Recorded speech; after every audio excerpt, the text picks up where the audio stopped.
finalmente chegou a sexta-feira, né, gente? Como é que foi a sua semana? Conte pra mim, mande no nosso Zap da População, o número tá aparecendo aí na sua tela. Eu quero saber como vai ser o seu fim de semana, mas antes, é claro, a gente não pode pular nenhum dia, a gente tem que aproveitar a nossa sexta-feira, seja com a nossa família, com o nosso maridão, com os nossos filhos, com os nossos amigos, de qualquer forma. O importante é você aproveitar dia após dia, tá bom? E fique aqui com a gente, viu? Porque hoje o programa tá recheado de informação, inclusive com assuntos polêmicos, porque a gente volta a falar de saúde. Nessa semana mesmo, a cantora Anitta publicou nas redes sociais algo sobre endometriose e aí ganhou notoriedade, porque ela disse que tem a doença.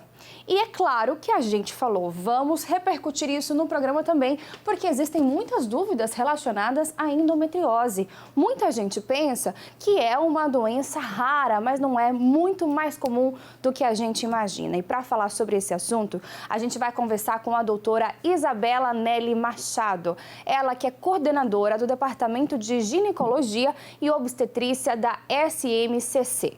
Primeiro, doutora, muito obrigada por nos receber aqui no programa Voz da População, viu? Seja muito bem-vinda. Obrigada pelo convite. Vamos sim tentar esclarecer, conversar um pouquinho sobre esse assunto que não é novo, mas que veio à tona aí com toda a repercussão que a Anitta traz para o assunto, que é bastante importante para nós. Tá certo, doutora, inclusive para nós mulheres, né? Exatamente. Agora, vamos lá, para que o pessoal de casa entenda e a gente também que é leigo no assunto, o que é essa doença? Bom, o útero ele tem 3 camadas. Tem uma camada mais externa, o recheio do útero, vamos assim dizer, e uma camadinha interna que a gente chama de endométrio. Quando esse endométrio ele está presente em outros lugares que não seja o útero, então fica um pedacinho do útero ou outros órgãos, a gente chama de endometriose. Entendi. E assim, ela causa algum sintoma? Dá pra gente descobrir antes mesmo de ir ao médico ou não? Só com exames clínicos? Como que funciona?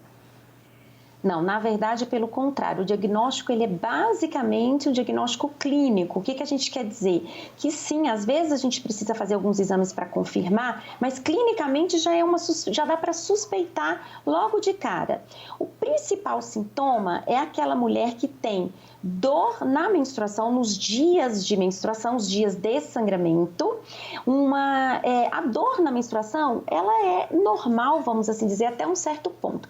Quando essa dor começa a ficar muito forte e crescente, quer dizer, cada ano que passa essa dor vai piorando, esse é o sintoma mais clássico da endometriose. Com o passar do tempo, essa dor ela fica contínua, então ela já passa a não mais respeitar aqueles períodos de fluxo menstrual. Mas o principal sintoma que a gente tem que se preocupar é essa dor menstrual de alta intensidade e progressiva, cada ano pior do que no ano anterior. Entendi. Então, doutora, assim, é importante, né, pra gente falar, até para as mulheres conseguirem identificar essa dor. Porque é como se fosse, então, aquela cólica que normalmente algumas mulheres sentem. E muitas mulheres, inclusive, sentem essa cólica de forma absurda, né? Uma dor muito grande. Mas ela pode ser, sim, já um sinal ali que essa mulher tem endometriose. Isso, já pode ser. A gente não quer apavorar todo mundo, porque como você mesma falou, existe uma dor de menstruação que até certa intensidade a gente considera como fisiológica, né? Eu não gosto muito da palavra normal, porque normal, a gente nunca vai falar que dor é normal, mas digamos que é uma dor fisiológica que faz parte do processo da eliminação do conteúdo uterino durante o fluxo menstrual.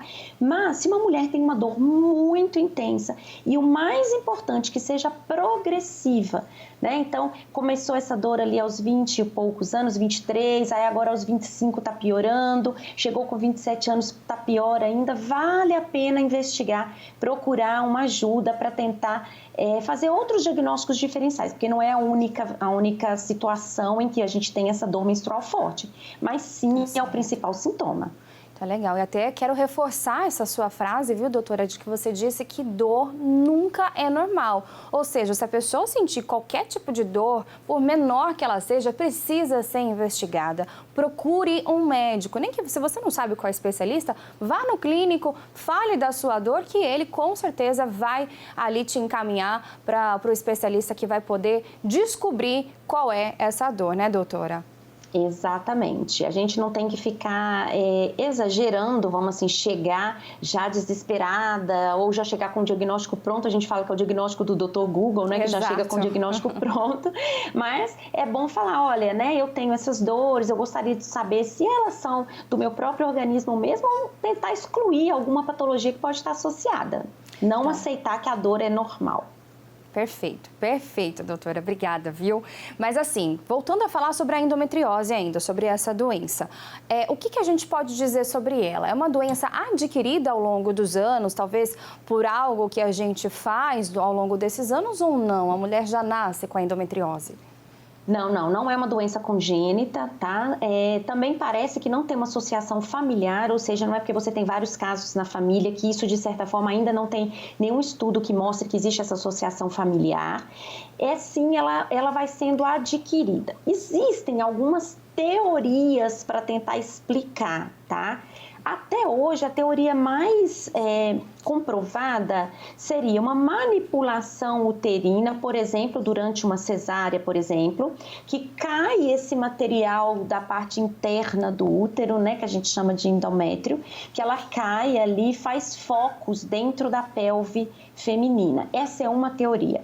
Ela explica alguns casos, inclusive alguns casos de endometriose que a gente fala na parede abdominal. No lugar da cicatriz da cesárea, fica um depósito desse endométrio que a gente chama de uma endometriose de parede abdominal. Mas não explica todos os casos. Então, existe alguma outra fisiopatologia, alguma outra teoria que a gente ainda não conseguiu provar para explicar, porque isso é comum em mulheres que nunca tiveram cirurgia alguma no abdômen. Então, como explicar nestas mulheres? Parece haver a participação aí do nosso sistema imunológico, mas ainda tudo na base da teoria. O importante é saber que ninguém nasce com essa doença, e aí ela é mais comum na mulher adulta, né? Depois que começam os ciclos menstruais mesmo. Tá legal. E ela pode demorar a aparecer, doutora?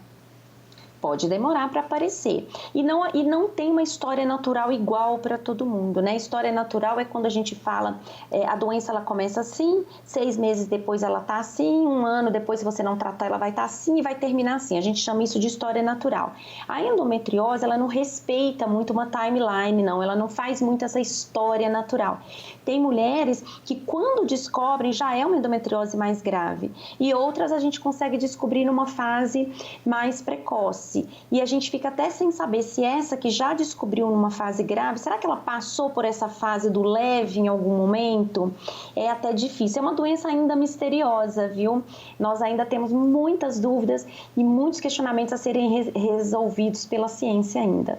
Por isso que é importante a gente sempre trazer esse assunto à tona, né? Discuti-lo aqui, porque é informação também pra gente, pra você que está em casa, pra gente conseguir entender um pouquinho mais o que é a endometriose.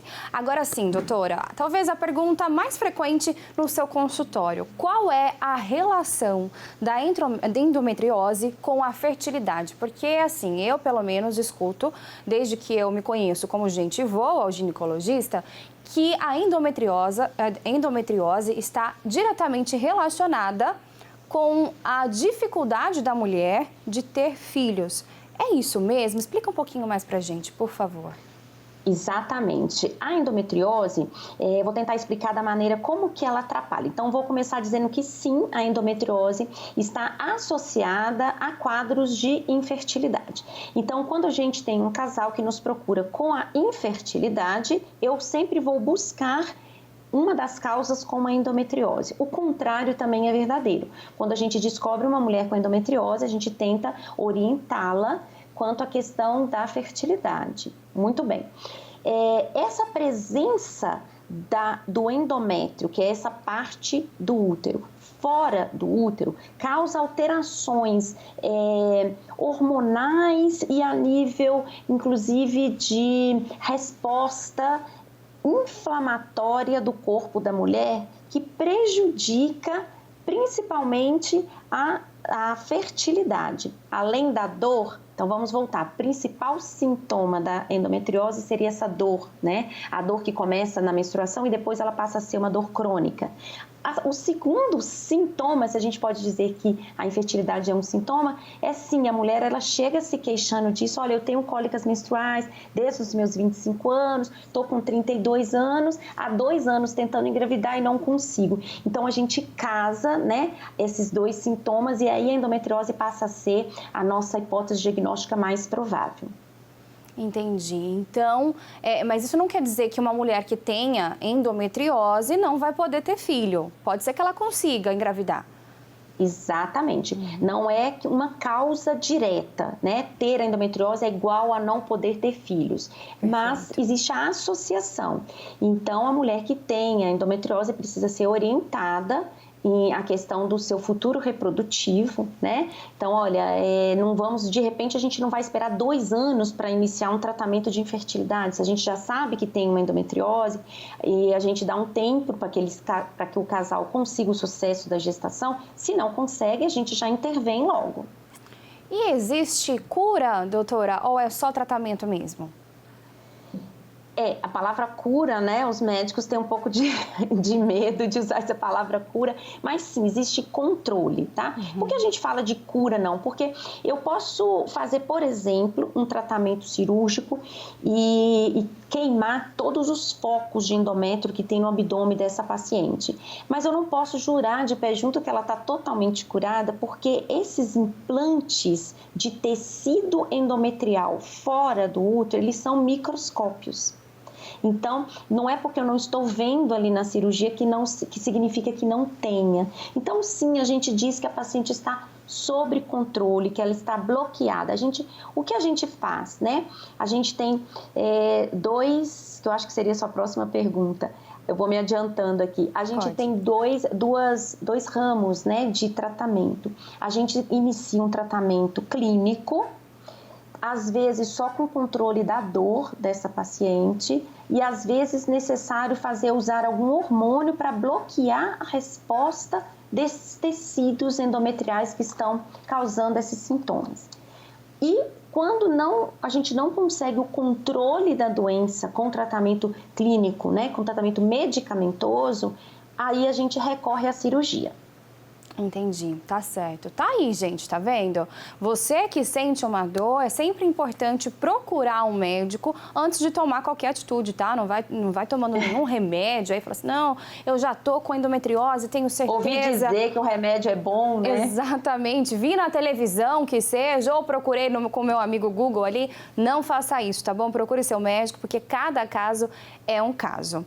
E, doutora, quero agradecer demais a sua participação aqui no programa Voz da População. Você explicou tudo com propriedade, a gente já até está entendendo mais sobre a doença. E deixe, por favor, suas redes sociais também, para que o pessoal possa te seguir, possa te mandar uma mensagem também, ou quem sabe até ir no seu consultório.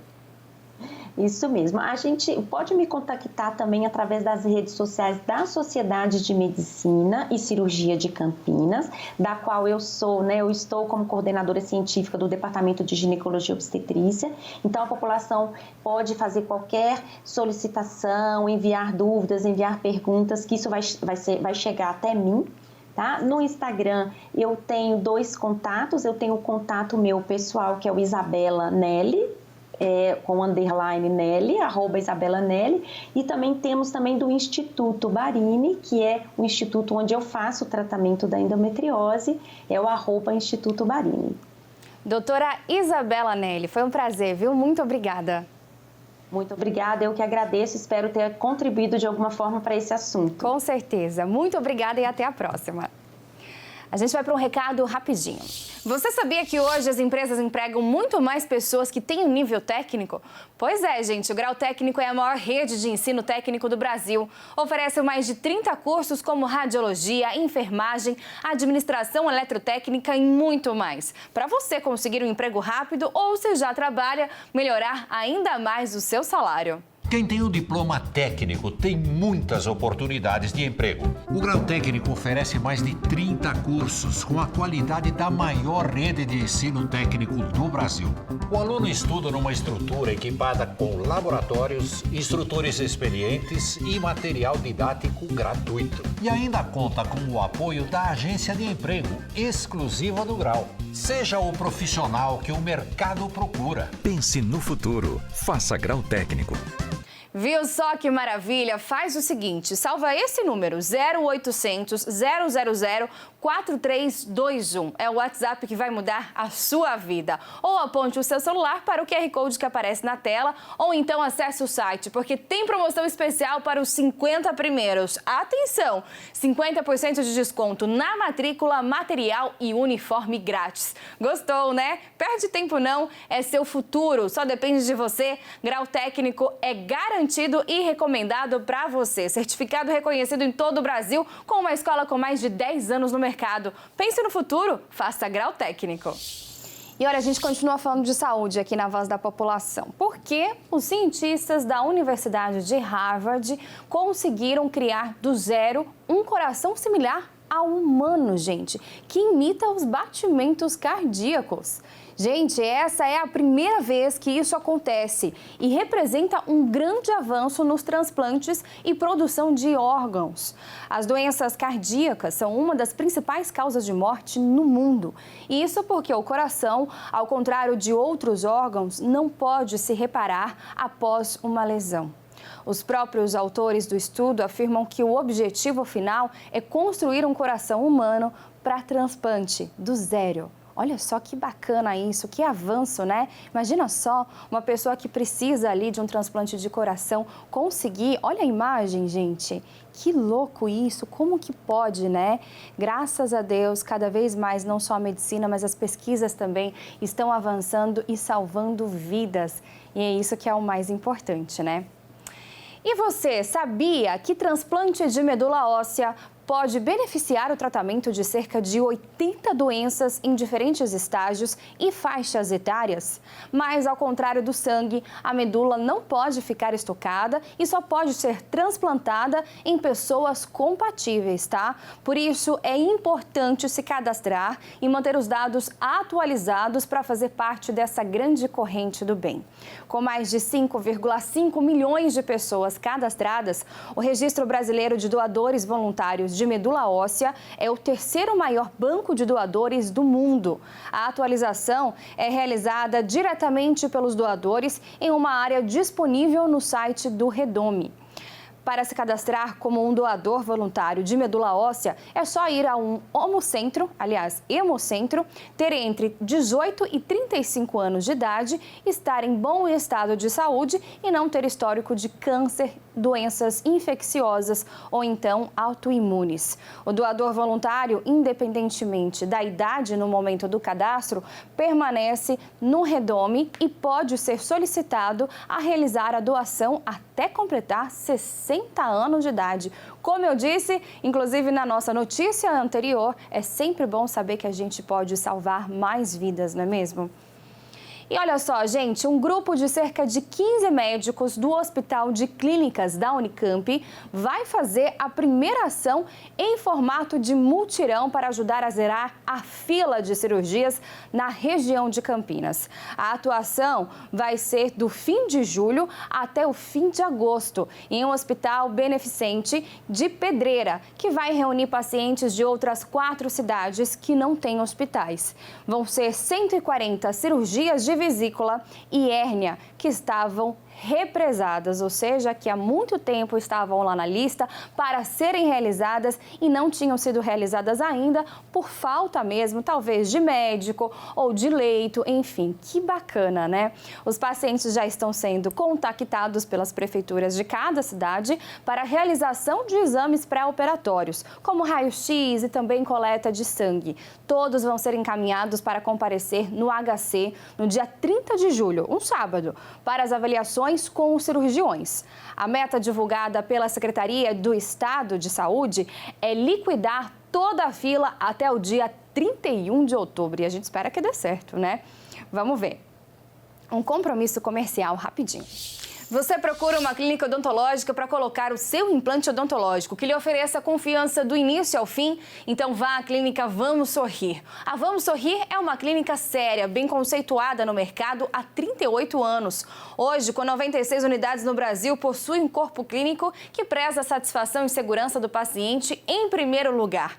E aqui na nossa região, contam com mais unidades nas cidades de Botucatu, Lins, Marília e Martão. Para Vamos Sorrir, implante é coisa séria. Por isso, a clínica é referência na especialidade. Acesse já o site vamossorrir.com.br ou, se preferir, mande um WhatsApp para o número 11 975 38 3192 e fale com um atendente. Faça o seu agendamento super rápido e sem burocracia. De implante, a Vamos Sorrir entende.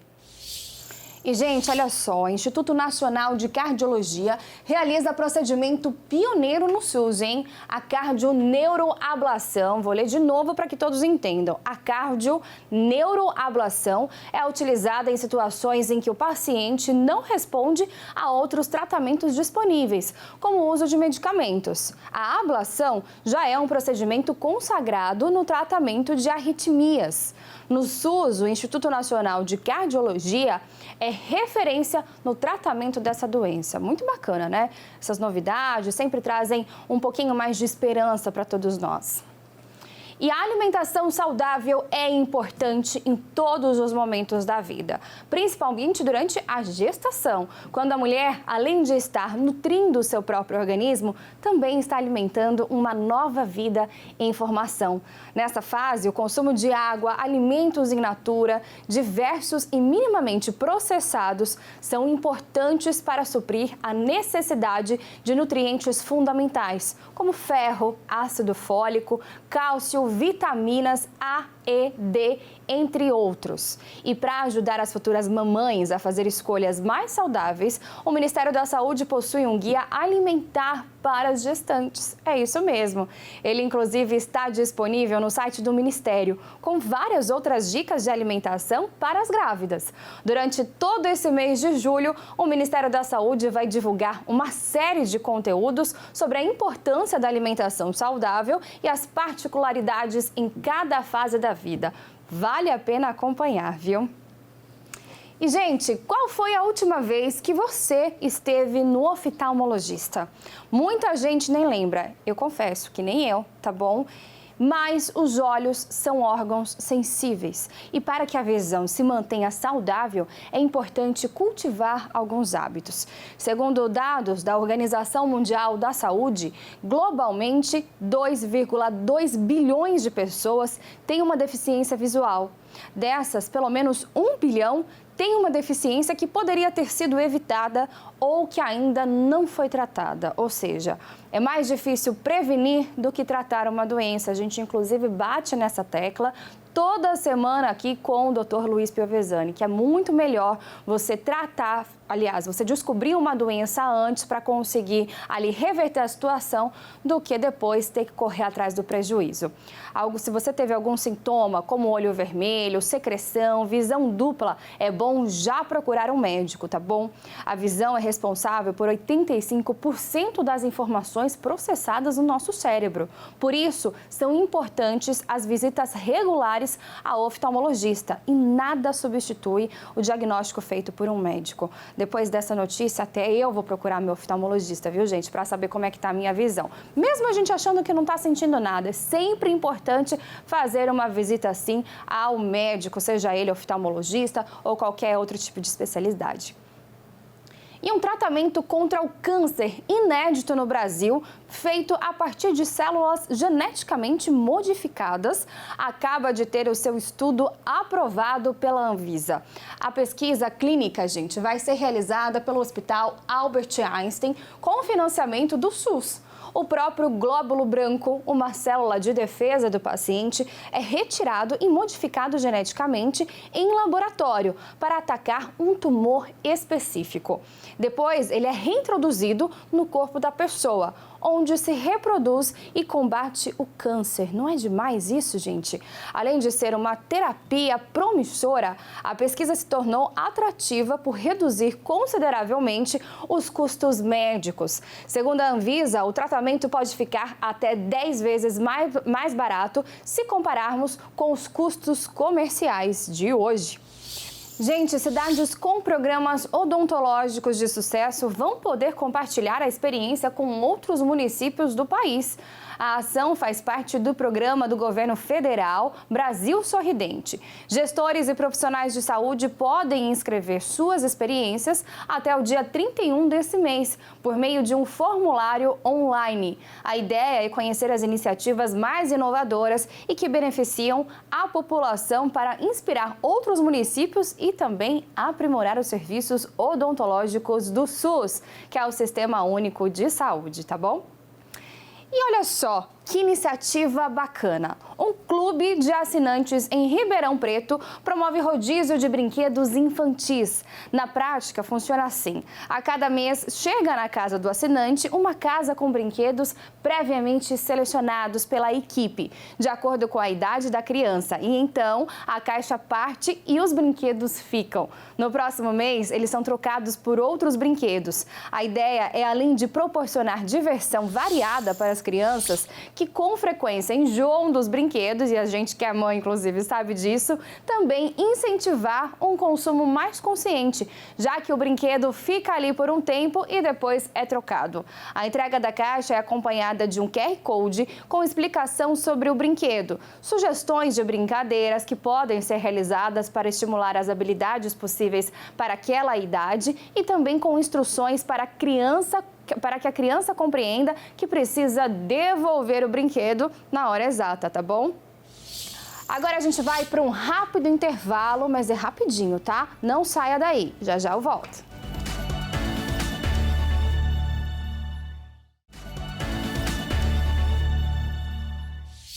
Estamos de volta e já em clima de sexta-feira. Você já sextou aí na sua casa? Cedo ainda, né? Mas já pode sextar, já pode comemorar, porque vem final de semana aí pra gente curtir muito com aquelas pessoas que a gente mais ama, ficar agarradinho ou então sair, curtir demais, tá bom? Eu espero que o seu final de semana seja abençoado e que você curta até o último segundo, porque olha, segunda-feira começa tudo de novo e a gente tem que estar com o gás todo. E eu quero saber, vocês já me seguem lá nas redes sociais? O meu @ é Marcela Munhoz. Me segue lá, mande uma mensagem, a gente pode trocar uma ideia também e participe do nosso programa, tá? Semana que vem tem muito mais e eu aguardo você, tá bom? Grande beijo!